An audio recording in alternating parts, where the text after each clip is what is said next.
So let's start building the GamePad icon. I used to play PlayStation as a kid. This is the inspiration behind it. So I'm starting off with the rectangle.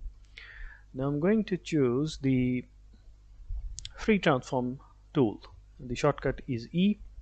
The benefit of free transform tool is that I can push in one corner. By pressing just one corner, I can push in two corners at the same time, as you can see right now. I'm pushing it in a little bit because I want to develop that shape of handles of the gamepad, of an old PlayStation gamepad. So I've rounded the off the corners. Now I'm going to select this and I'm going to rotate it by 90 degrees. Sorry, a little bit, not 90 degrees, but by 150 degrees. And now I'm going to make a copy of it, and I flipped it around, and I'm going to push it outer. Now I'll connect this, as you might have understood that these are the two handles of the old PlayStation bar. So I'm now going to connect these two by drawing a rectangle where I will build the buttons and the joystick and the left right movement. That is what I'm going to try and build here. So I'm just trying to take a look at it, and that how does it look. So I'm going to push it in, and I also feel that I have made it a bit too wide, so I'm going to make it smaller and reduce the size of it because it's not that thick on the inside. And I'm also going to bring it nearer, so I'm just going with my memory, and this gives me a kind of a feeling. Now I'm going to connect all these and make it into one single shape. This gives me the base of the two handles, and I'm going to build the buttons. First, on the left side, I will build the direction buttons, up, down, left, right. For that I've taken an ellipse, and I'm going to stretch it and make it bigger.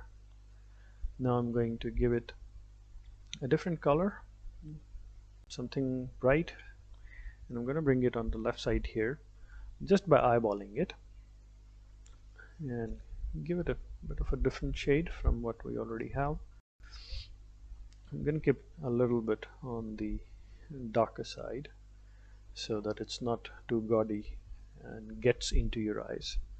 So I'm going to give it a perfect size 150 pixels by 150 pixels. The next thing that I want to do is I want to draw an X or a plus sign and make it into an X. I'll take the pen tool, draw a straight line like so.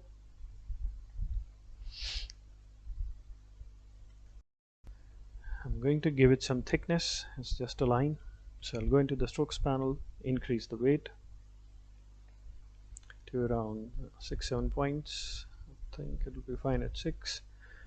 Now I'm going to copy and paste it and paste it in place and rotate. This gives me this plus sign.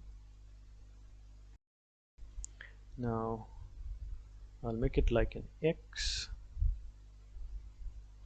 Once I have done that, I will now put it over it and I'll align it properly, and then I'll turn this X into white color. So first I need to align it with the circle.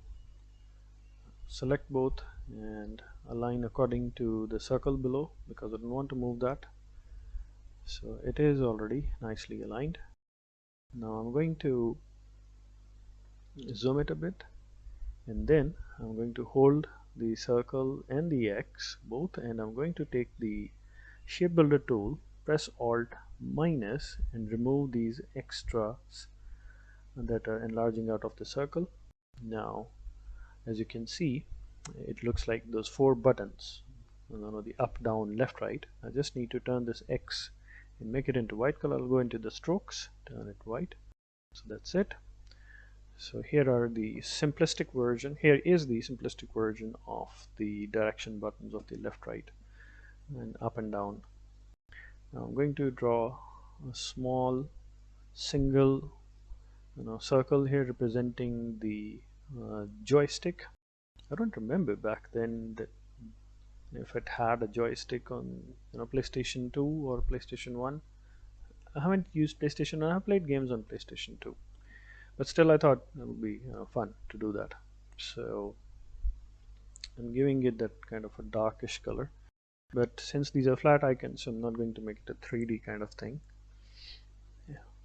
This gives me that center, you can say play, start, cancel kind of buttons or a joystick. So I think I'm happy with that. Next I'm going to draw the four buttons, like the A, B, X, Y, or triangles, or whatever you might want to say.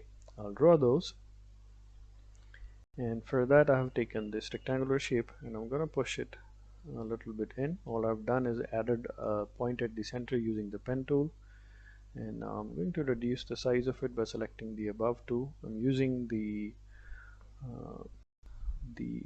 direct selection tool. Now this is the simple selection tool. I want to make it a little bit smaller for the moment. Yeah, I think I'll go ahead with this, and now I'm going to make a copy of it and give it a different color, make a copy of it because I want to look bright. I'll press Ctrl C and Ctrl F, paste in place. Now I'm going to rotate it, and I could have flipped it basically vertically. Now I'm going to push it down by holding the shift and increase the space a little bit more using the the arrow keys on my keyboard. These two look fine now. I can make variations later on. I'll change the color. I'll select both.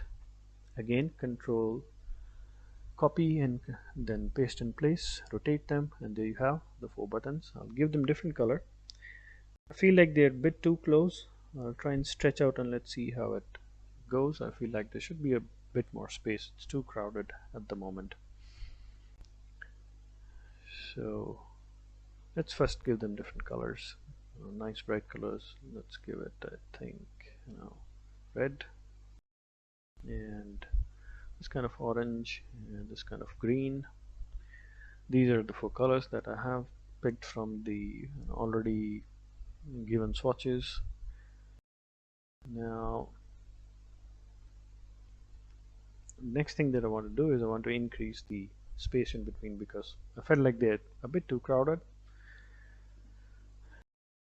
Yeah, kind of fine. Let's push this one out, and let's push this downwards, group them together, and I'll try and push it inside the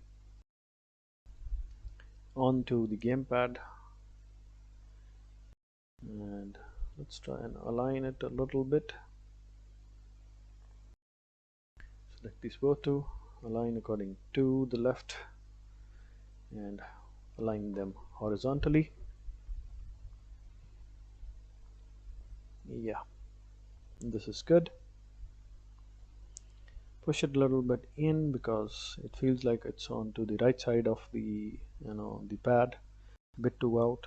I'll push it in, and I think it's kind of around here. Let's make it a little bit bigger, and that's it, the simplistic version.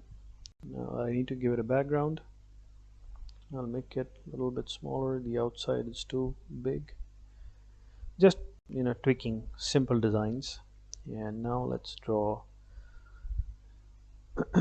sorry, let's add the gradient, vertical gradient. I'll give it a kind of a shade as if the light is falling from above and it's giving the shadow below. I'll try and reduce, it's a bit too dark,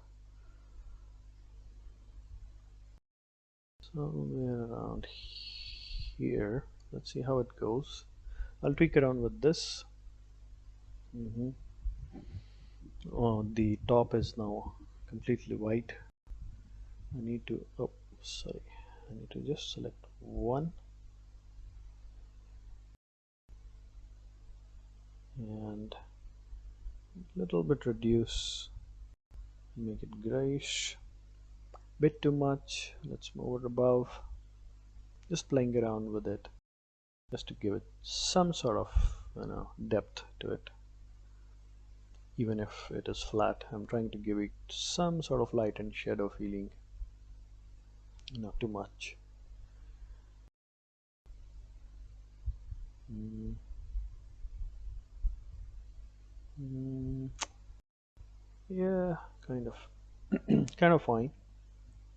A little bit move it above. Okay, I think it's pretty much there. Yeah, you can see the top now. It's not it's not merging with the background. So I'm going to draw a rectangle now. Yeah, build a square, but I'll change its size. Let's group this thing together. Let's align them properly.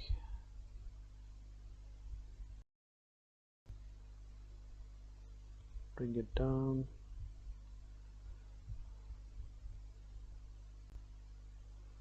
And let's keep the white area highlighted. I don't want to see the background grayshness. Now let's increase its size. I was trying to keep it a squarish background, but I don't think that's going to work out. So I'll change and stretch it out and make it into a rectangle.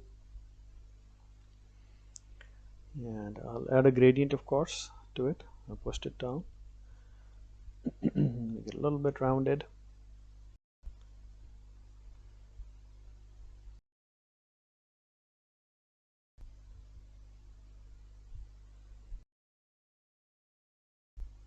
Okay, now let's add colors to the gradient. I'm gonna give it brightish, rich kind of colors to it. Add a purple below. I've added a frozy on the top, and I'm going to add the purple below. But I want to have more of this purple shade. Let's see, the rich purple, like the mauve kind of a shade, rich purple. And yeah, that's it. A simple gamepad flat icon. That's it. Thank you for watching. I hope you have a wonderful, wonderful day. Bye bye.